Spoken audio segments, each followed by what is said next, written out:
Hello friends, let's continue our chapter chemical kinetic. Now we have our next topic, that is integrated rate equation. Integrated rate equation को start करने से पहले हम ये discuss करेंगे कि इंटीग्रेटेड रेट इक्वेशन होती क्या है और ये क्यों आई, राइट। तो जो आपकी इंटीग्रेटेड रेट इक्वेशन है ये order of reaction as well as rate of reaction को फाइंड आउट करने में हेल्प करती है। अब बात आता है कि हमें इंटीग्रेटेड रेट इक्वेशन की जरूरत क्यों पड़ी। तो अगर हम बात करें किसी भी जनरल इक्वेशन की, हम एज्यूम करते हैं a plus b goes to product, right, where a and b are the stoichiometric coefficient। अगर हम रेट ऑफ रिएक्शन की बात करें तो रेट ऑफ रिएक्शन को हम कैसे मेजर करते हैं?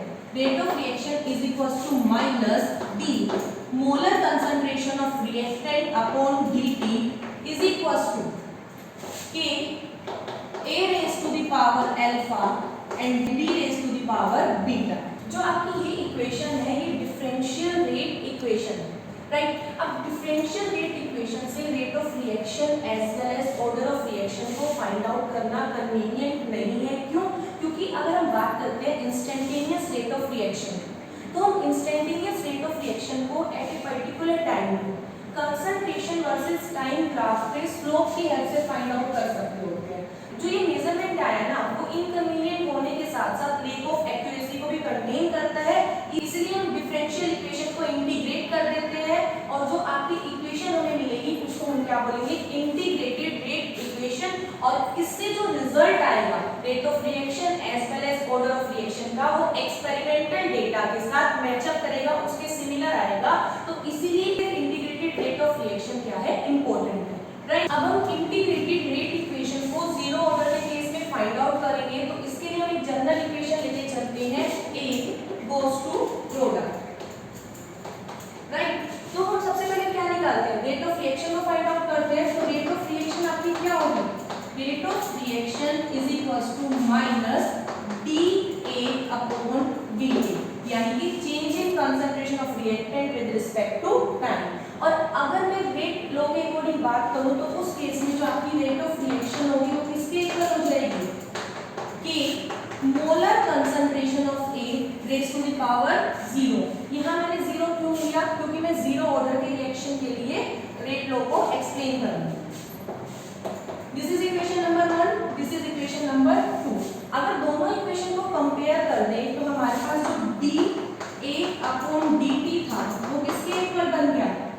कि a raised to the power 0 और anything raised to the power 0 is equals to क्या होता है? 1। तो हम इसको क्या लिख सकते हैं? k multiply by 1। तो हमारी इक्वेशन क्या बन जाएगी? Minus dA upon dt is equals to k, right. करके dt को इस साइड ले जाएंगे तो इक्वेशन क्या बन गई? Minus dA is equals to k dt। और अब हम इक्वेशन को इंटीग्रेट कर देंगे तो इंटीग्रेशन का फॉर्मूला लगाएंगे तो integration of x and dx is equals to x raised to the power n plus 1 over n plus 1। Put करें यहाँ पे तो इसका इंटीग्रेशन क्या आ जाएगा? a with negative sign is equals to kt plus c। c is the integration constant। जब भी हम डेफिनेट इंटीग्रेशन करते हैं तो हमें इंटीग्रेशन कांस्टेंट की वैल्यू मिलती है। अब हम एज्यूम करते हैं जब आपका टाइम t क्या था? 0, तो a किसके इक्वल था? a नॉट के इक्वल था। तो हम इसको हमारी थर्ड इक्वेशन में पुट कर देंगे तो इक्वेशन क्या बनेगी? Minus a not is equals to k multiply by 0, time क्या है? 0 प्लस c। तो c की वैल्यू क्या आ गई? Minus a not, right. अब हम क्या करते हैं? अगेन c की वैल्यू थर्ड इक्वेशन में पुट कर देते हैं तो क्या बन गया? Minus a is equals to kt minus of a not. a not को वहां ले जाए तो क्या बन गया? Minus a plus a not is equals to kt। तो हम इसको ऐसे लिख सकते हैं a not minus a is equals to kt और k किसके इक्वल आ जाएगा? a not minus a divided by t, right. और अगर हमें टाइम निकालना है तो इधर क्या आ जाएगा? k आ जाएगा। तो this is the integrating rate equation for a zero order reaction. अब हम बात करते हैं कुछ important characteristic of zero order reaction की। तो अगर इक्वेशन को देखें तो ये इक्वेशन आपकी स्ट्रेट लाइन इक्वेशन के सिमिलर होती है, that is y is equals to mx plus c। और अगर हम molar concentration A and T के बीच में ग्राफ प्लॉट करते होते हैं तो उस केस में जो हमें स्लोप मिलेगा वो किसके इक्वल आएगा, माइनस k के इक्वल आएगा। और अगर इंटरसेप्ट की बात करें तो आपका इंटरसेप्ट क्या होगा, a नोट होगा, राइट। जीरो ऑर्डर का ग्राफ होगा, कंसंट्रेशन और टाइम के बीच में यहाँ हम a ले लेते हैं, तो ग्राफ आपका कुछ इस तरीके का एक स्ट्रेट लाइन आएगा और जो इसका इंटरसेप्ट होगा वो क्या होगा, a नोट होगा, जबकि जो आपका स्लोप होगा वो क्या होगा, माइनस k होगा, राइट। और अगर हम ग्राफ प्लॉट करें rate of reaction and concentration के बीच में, जो रेट ऑफ रिएक्शन है वो कंसंट्रेशन के इंडिपेंडेंट है, तो हमें एक स्ट्रेट लाइन ग्राफ मिलेगा जो कि पैरेलल होगा आपकी एक्स एक्सिस से, राइट। अगर हमारे नेक्स्ट टॉपिक की बात करें that is the half life period for a zero order reaction. सबसे पहले हम डिस्कस करते हैं कि हाफ लाइफ पीरियड होता क्या है। तो हाफ लाइफ पीरियड वो टाइम है जिस टाइम पे half of the reactant react कर जाते हैं, दैट मींस जो रिएक्टेंट की कंसंट्रेशन है वो 50% हो जाती होती है, राइट। अगेन इसके लिए हम डेरिवेशन करेंगे, अगेन हम एक जनरल इक्वेशन लेते हैं A goes to product, right. तो अगर हम इंटीग्रेटेड रेट इक्वेशन की बात करें तो हमने क्या लिया था जीरो ऑर्डर के लिए, A not minus A is equals to K upon T, right. और इसको हम ऐसे भी लिख सकते हैं A not minus A upon K is equals to T, right. Half life period तो हम T को किससे भी नोट कर देते हैं, T 1/2 से। और जब आपका हाफ लाइफ पीरियड होता है तो जो रिएक्टेंट की कंसंट्रेशन है वो क्या हो जाती है, इनिशियल कंसंट्रेशन की हाफ हो जाती है, दैट मींस हम A को क्या लिख सकते हैं, A नॉट बाय 2। पुट करें इस इक्वेशन में तो T 1/2 किसके इक्वल हो गया, A नॉट माइनस A को हम क्या लिख सकते हैं, A not by 2 upon K। तो एलसीएम लिया क्या बन जाएगा, 2 times of A not minus A not upon में 2K, राइट। तो A नॉट में से A नॉट को माइनस करेंगे क्या आएगा, A नॉट अपॉन में 2K। तो आपका जीरो ऑर्डर के लिए जो हाफ लाइफ पीरियड होगा वो किसके इक्वल होगा, A नॉट अपॉन में 2K, राइट। अगेन इसको हम स्ट्रेट लाइन इक्वेशन से कंपेयर करते हैं, y is equals to mx plus c। और अगर हम ग्राफ प्लॉट करें इनिशियल कंसंट्रेशन और हाफ लाइफ पीरियड के बीच में तो हमें अगेन स्ट्रेट लाइन ग्राफ मिलेगा। इनिशियल कंसंट्रेशन यानी कि a नॉट और यहाँ पे t 1/2, तो कुछ स्ट्रेट लाइन ग्राफ मिलेगा और इसका जो स्लोप आएगा वो क्या आएगा, 1/2k। अगर हम बात करें इंटीग्रेटेड रेट इक्वेशन की फॉर फर्स्ट ऑर्डर तो अगेन हम एक जनरल इक्वेशन लिए चलेंगे, A goes to product and similarly हम रेट ऑफ रिएक्शन को फाइंड आउट करते हैं। तो रेट ऑफ रिएक्शन आपकी क्या हो जाएगी, अगेन माइनस dA अपॉन में dt, राइट। और अगर हम रेट लॉ की बात करें तो उसके अकॉर्डिंग आपकी रेट ऑफ रिएक्शन क्या हो जाएगी, rate of reaction is equals to K molar concentration of A raise to the power 1। यहाँ 1 क्यों लिया, क्योंकि हम फर्स्ट ऑर्डर की इक्वेशन लेके चल रहे हैं। अगर हम दोनों इक्वेशन को कंपेयर करें तो क्या बनेगा, minus dA upon dt is equals to KA, right. dt को उस साइड ले जाते हैं और A को इस साइड ले जाते हैं, तो क्या बनेगा, minus dA upon A is equals to K dt। और इसको इंटीग्रेट कर देंगे, 1/8 dA का इंटीग्रेशन क्या होता है, log A। तो हम इसको क्या लिख सकते हैं, natural log A is equals to KT plus C। Again C is the integration constant. तो फिर से हम क्या करेंगे, C की वैल्यू को फाइंड आउट करेंगे। तो हम इस इक्वेशन को थर्ड नंबर दे देते हैं। जब आपका टाइम t कितना था, 0, तो A किसके इक्वल होगा, A नॉट के। तो आपको थर्ड इक्वेशन में पुट करें इसको, तो minus ln of A not is equals to K into 0 plus C। तो C की वैल्यू क्या आ गई आपकी, minus ln of A not, right. अब अगेन हम C की वैल्यू को थर्ड इक्वेशन में पुट करते हैं, तो क्या बन गया, minus ln of A is equals to KT minus ln of A not, right. इस साइड ले जाए, minus ln of A plus ln of A not is equals to KT। और अगर आपका लॉग माइनस में हो तो हम उसको क्या करते हैं, डिवीजन में ले जाते होते हैं, तो क्या बन जाएगा, ln of A not upon में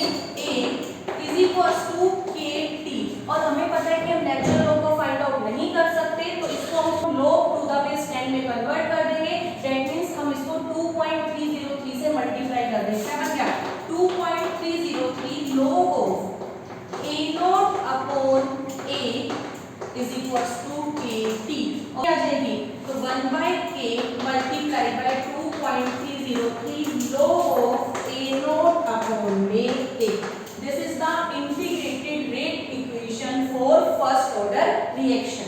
और अगर हम इनिशियल कंसंट्रेशन ए नोट को ए मान के चले और हम एज्यूम करें कि एक्स सब्सटेंस आपका रिएक्ट कर गया है, तो ए कितना आ जाएगा आपका a माइनस एक्स। तो उसको हम इस इक्वेशन में पुट कर देते हैं, तो t किसके इक्वल हो गया 1/k multiplied by 2.303 log of a over a minus x. तो इस तरीके से भी हम इक्वेशन को लिख सकते हो, राइट।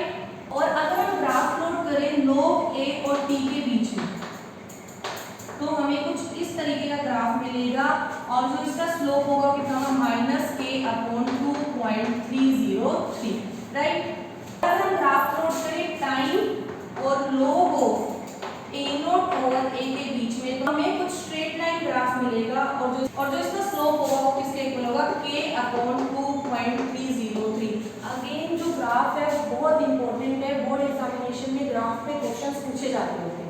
नेक्स्ट टॉपिक की बात करें तो हमारा नेक्स्ट टॉपिक है half life period for a first order reaction. Again half life period को डिफाइन करेंगे। हाफ लाइफ पीरियड क्या होता है, वो टाइम पीरियड, वो टाइम जिसमें जो आपके रिएक्टेंट है उसकी इनिशियल कंसंट्रेशन कितनी हो जाती है 50% हो जाती है, दैट मींस एग्जैक्टली हाफ हो जाती है। और हम हाफ लाइफ पीरियड के लिए डेरिवेशन करेंगे, तो फिर से हम क्या लेके चलते हैं इंटीग्रेटेड रेट इक्वेशन लेके चलते हैं फॉर फर्स्ट ऑर्डर। इसमें t किसके इक्वल था 2.303 k log of a over a minus x initial concentration upon में फाइनल कंसंट्रेशन। तो t को हम t1/2 से डिनोट कर दे हाफ लाइफ पीरियड के लिए, राइट। हाफ लाइफ पीरियड के जो x है वो किसके इक्वल हो जाएगा a/2 के, क्योंकि x के जितने मॉलिक्यूल्स आपके रिएक्ट कर गए और हाफ लाइफ पीरियड में कितने मॉलिक्यूल्स रिएक्ट करते हैं एग्जैक्ट हाफ।